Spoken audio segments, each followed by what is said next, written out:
স্ক্রিনে বর্তমানে আপনারা যে মিসাইলের ছবি দেখছেন এটি কোনো সাধারণ মিসাইল নয়। ইরানের তৈরি হাইপারসনিক মিসাইলের ভিডিও এটি। রিসেন্টলি ইরান তার শহর তেহরান থেকে এই হাইপারসনিক মিসাইলের সচিত্র ভিডিও প্রকাশ করে। তার পাশাপাশি জনগণকে ডেকে পাঠিয়েছিল এই মিসাইল দেখার জন্য। প্রায় 2000 কিলোমিটার দূরে নিখুঁতভাবে এই মিসাইল শব্দের থেকে 17 গুণ দ্রুত গতিতে আঘাত হানতে সক্ষম। কেন ইরান হঠাৎ করে এই হাইপারসনিক মিসাইল ফাতা প্রকাশ্যে সবার সামনে আনলো? এই বিষয়টিকে কেন্দ্র করে কিন্তু সামরিক বিশেষজ্ঞরা ভিন্ন ভিন্ন ব্যাখ্যা দিয়েছেন। কেউ কেউ বলছেন এটি দিয়ে জরুরি ভিত্তিতে আক্রমণ করবে এবং ইরান এতে অনেকটা সক্ষম। যে কোনো ধরনের হুমকি মোকাবেলা করার জন্য জনগণকে আশ্বস্ত করার জন্যই তারা এটি করেছে। তবে এক্ষেত্রে ভিন্ন মত হলো যে এই প্রথম হাইপারসনিকের সংস্করণের ভিডিও ইরান প্রকাশ্যে এনেছে এবং ইরান যখন তার হাইপারসনিক মিসাইল ফাত্তা প্রকাশ্যে এনেছে ঠিক একই সময়ে হিজবুল্লাহ কিন্তু থেমে নেই। ইসরায়েলের বড় 3টি শহরকে লক্ষ্য করে একদিনে হিজবুল্লাহ প্রায় 175টি বিভিন্ন ধরনের মিসাইল ও রকেট দিয়ে সুনির্দিষ্টভাবে আক্রমণ করতে সক্ষম হয়েছে, যার বেশিরভাগই টার্গেট হিট করেছে। হিজবুল্লাহ ইসরায়েলের হাইফা, ক্রায়োট ও সাফেদ শহরে 1.5 শতাধিক রকেট হামলা চালিয়েছে। সোমবার চালানো এসব হামলায় অন্তত 7 জন ইসরায়েলি আহত এবং বেশ কিছু স্থাপনা ও বসতি ক্ষতিগ্রস্ত হয়েছে। ইসরায়েলি গণমাধ্যমের প্রতিবেদনে এসব তথ্য জানানো হয়েছে। দর্শক, এই খুশির খবরে ভিডিওটিতে 2000 লাইক চাই, ঝটপট লাইক দিয়ে দিন। যারা আজ প্রথমবার আমাদের ভিডিও দেখছেন আমাদের চ্যানেলটি সাবস্ক্রাইব করে পাশে থাকা বেল বাটন ক্লিক করে অলে সেট করে দিন। ইসরায়েলি মিডিয়ার প্রতিবেদন অনুসারে সোমবার হাইফা বন্দরে চালানো হিজবুল্লাহর এই হামলা ছিল 2023 সালের 8 অক্টোবর থেকে শুরু হওয়া সংঘাতের মধ্যে অন্যতম বৃহত্তম হামলা। অন্যদিকে ক্রায়োট এলাকায় চালানো হিজবুল্লাহর সোমবারের হামলাকে যুদ্ধের শুরু থেকে এ পর্যন্ত অন্যতম শক্তিশালী হামলা হিসেবে চিহ্নিত করা হয়েছে। এদিন মাত্র 1 ঘন্টার মধ্যে প্রায় 90টি রকেট হাইফা ও ক্রায়োট এলাকায় আঘাত হানে বলে প্রতিবেদনে জানানো হয়েছে। অন্যদিকে হিব্রু ভাষার সংবাদ মাধ্যম জানিয়েছে সোমবার হাইফা ও ক্রায়োট অঞ্চলে প্রায় 80টি রকেট আঘাত হেনেছে। এছাড়া সাফেদ ও আশেপাশের এলাকায় নতুন করে সতর্ক সাইরেন বাজানো হয়েছে। এদিকে ইসরায়েলি গণমাধ্যম জানিয়েছে লেবানন থেকে সোমবার সকাল থেকেই ইসরায়েলের অধিকৃত গ্যালিলি অঞ্চলে 50টিরও বেশি রকেট ছোড়া হয়েছে। টাইমস অফ ইসরায়েল জানিয়েছে হিজবুল্লাহ সোমবার লেবানন থেকে ইসরায়েলে 175টিরও বেশি রকেট ছুড়েছে। এতে শিশুসহ 7 জন আহত হয়েছে। হিজবুল্লাহর এই হামলার মাঝেই ইসরায়েলি পররাষ্ট্রমন্ত্রী গিদিয়ন সার জানিয়েছেন লেবাননের যুদ্ধবিরতির দিকে নিশ্চিত অগ্রগতি হয়েছে। সার জানিয়েছেন সম্ভাব্য যুদ্ধবিরতির বিষয়ে যুক্তরাষ্ট্রের সঙ্গে কাজ চলছে এবং এতে কিছুটা অগ্রগতি হয়েছে।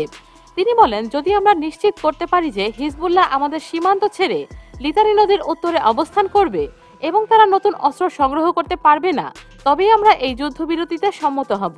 একই সময়ে হিজবুল্লাহর মুখপাত্র মোহাম্মদ আফিফ জানিয়েছেন তারা এখনো কোনো আনুষ্ঠানিক যুদ্ধবিরতির প্রস্তাব পাননি।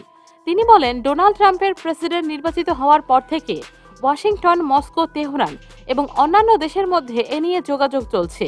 তবে এখনো পর্যন্ত এটি প্রাথমিক আলোচনা এবং ধারণা উপস্থাপনের স্তরেই রয়েছে।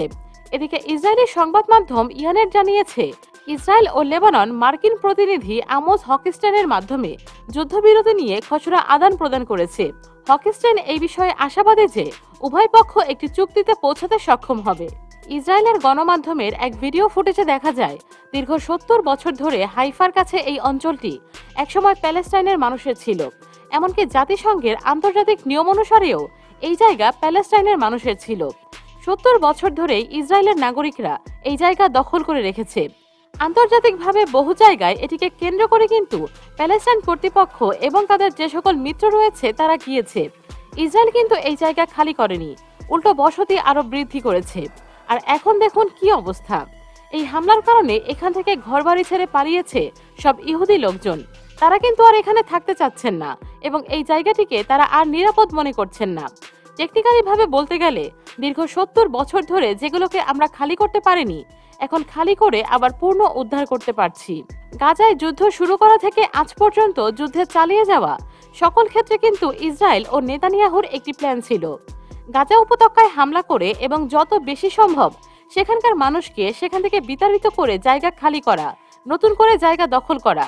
আর এটাই ছিল নেতানিয়াহুর পরিকল্পনা এবং সেই জায়গায় তারা তাদের বসতি করবে। এমনও শোনা যাচ্ছিল গাজায় ভূমধ্য সাগরে যে কোস্টলাইন রয়েছে সেখানকার যে সকল অ্যাপার্টমেন্ট এবং সকল সম্পত্তি রয়েছে সেগুলো লিজ বা বিভিন্ন ধরনের ডেভেলপারের মাধ্যমে ইসরায়েল তাদের নাগরিকদের দেবে।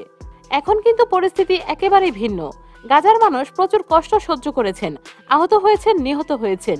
ইসরায়েলের উত্তর সীমান্ত থেকে ইসরায়েলের প্রায় ৯৯% জনগণ সেখান থেকে চলে এসেছে এবং কোনোভাবেই উত্তরাঞ্চলে হিজবুল্লাহর মিসাইলের ভয়ে সেই জায়গায় আর তারা ফিরে যেতে চায় না।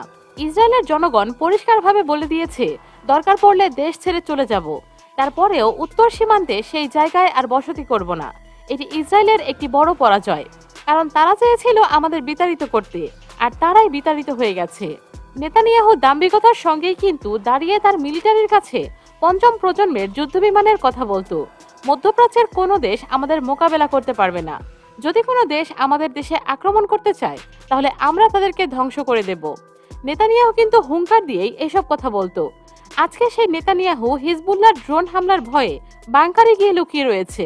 ইসরায়েলের সংবাদ মাধ্যম নিশ্চিত করেছে যে নেতানিয়াহু এখন কোনোভাবেই মাটির নিচে যে বাংকার রয়েছে সেখান থেকে বেরিয়ে আসছেন না। দুইবার তার ওপর আক্রমণ হয়েছে। তিনি বিশ্বাস করেন তৃতীয়বার যদি সফলভাবে হামলা হয় এইবার কিন্তু তার বাঁচার সম্ভাবনা খুবই কম। নেতানিয়াহু তাই বাংকার থেকে বেরিয়ে আসছেন না। রাষ্ট্রীয় যত ধরনের কার্যকলাপ রয়েছে সকল কিছুই কিন্তু নেতানিয়াহু সেখান থেকেই করছেন। সেখান থেকে কোনোভাবেই তিনি বের হচ্ছেন না। কতটা ভয় পেয়েছেন তিনি তাহলে বুঝুন। মধ্যপ্রাচ্যের যুদ্ধকে কেন্দ্র করে সবকিছু একটি নতুন সিস্টেমে চলে গেছে, নতুন মাত্রা পেয়েছে। এমন অবস্থায় তুরস্ক ইসরায়েল আগের মতোই তেল রপ্তানি করছে এমন অভিযোগ কিন্তু উঠেছে। পাইপলাইনের মাধ্যমে ইসরায়েল আজারবাইজান থেকে জর্জিয়ার মধ্য দিয়ে যে তেল আমদানি করত সেটি আবার সাপ্লাই শুরু হয়েছে এমন অভিযোগ কিন্তু উঠেছে তুরস্কের বিরুদ্ধে। এই অভিযোগ প্রত্যাখ্যান করে তুরস্ক বলেছে, আমরা তেল দেইনি। তবে পৃথিবীর বিভিন্ন গণমাধ্যমে এই জিনিসটি সুস্পষ্টভাবে প্রমাণিত হয়েছে যে পাইপলাইনের মাধ্যমেই তেল এসেছে। তুরস্কের অনুমোদন ছাড়া কোনোভাবেই পাইপলাইন থেকে এক ফোঁটা তেল রপ্তানি হতে পারে না। কন্ট্রোল তাদের হাতেই। তাই এই জায়গায় তুরস্ক যদি এই স্টেটমেন্ট দেয় তেল কি করে রপ্তানি হয়েছে আমরা জানি না, আমরা অবগত নই, এটি কিন্তু বিশ্বাসযোগ্য নয় এবং এই দায়িত্ব তুরস্ক এড়াতে পারে না। এরদোগানের প্রতি কিন্তু প্রচুর ভালোবাসা ছিল মানুষের, রেসপেক্ট ছিল। তবে গাজার যুদ্ধ এবং বর্তমান ইসরায়েলের বিরুদ্ধে যে সমীকরণ, এই জায়গায় কিন্তু তিনি কাঙ্ক্ষিত গুরুত্বপূর্ণ ভূমিকা পালন করতে পারেননি। বরং তিনি চুপ থেকে তার দায়িত্ব বোধ থেকে অনেক দূরে সরে গিয়েছেন এবং এখানে কিন্তু তিনি হতাশ করেছেন তাকে যারা ভালোবাসে তাদের। দর্শক, সকল কিছু মন্তব্য, বিচার, বিশ্লেষণ কিন্তু আপনাদের। মুসলিম বিশ্বের নেতাদের এমন ইসরায়েল প্রীতি সম্পর্কে আপনারা কি ভাবছেন অবশ্যই কমেন্টে জানাবেন। আজ এই পর্যন্তই, কথা হচ্ছে নতুন ভিডিওতে।